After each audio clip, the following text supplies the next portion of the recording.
আমার মা জীবিত অবস্থায় আমাদের লালন পালন করতে গিয়ে অনেক কষ্ট সহ্য করেছেন। আমার বাবার অনেক অত্যাচার নির্যাতন মেনে নিয়েছেন। আমাদের মা আমাদেরকে মানুষ করতে গিয়ে কঠোর পরিশ্রম করতে হয়েছে। এতে ঠিক মতো নামাজ আদায় করতে পারেন নাই। কয়েক মাস আগে আমার মা হার্ট অ্যাটাক করে মারা যান। আমি তো জানি না আমার মা কতটুকু আমল করেছে। আমি যদি প্রতি রাতে সূরা মুলক পাঠ করে আল্লাহর কাছে আমার মায়ের জন্য দোয়া করি, তাহলে কি আমার মায়ের কবরের আযাব মাফ হবে? মৃত্যুর পর আমি আমার মাকে প্রায় স্বপ্নে দেখতে পাই। তিনি যে কয়েকবার স্বপ্নে দেখা দিয়েছেন, তাতে আমি হাসি খুশি মুখ দেখতে পাই। একটু বিস্তারিত জানাবেন। প্রথম কথা হলো ভাই, আমাদের প্রিয়জনরা যখন কেউ চলে যায় দুনিয়া থেকে, তখন তাদের জন্য আমরা আল্লাহর কাছে ইস্তিগফার করব, ক্ষমা প্রার্থনা করব।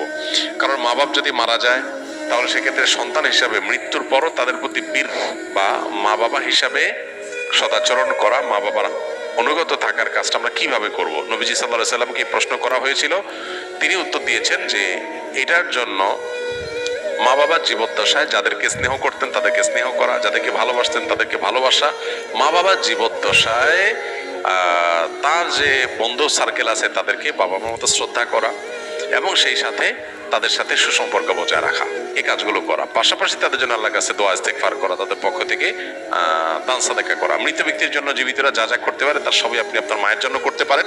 স্পেশালি আপনার মায়ের জন্য আপনি যেমনটি বললেন যে কোরআন কারীমের তেলাওয়াত করে আল্লাহর কাছে দোয়া করেন যে আল্লাহ এর সওয়াব আপনি আমার মাকে দেন। আশা করেন যে আপনার মা সেটা পাবেন ইনশাআল্লাহ। তাদের তরফ থেকে দান দক্ষিণা করে, এটা হলো সবচেয়ে কার্যকর দোয়া।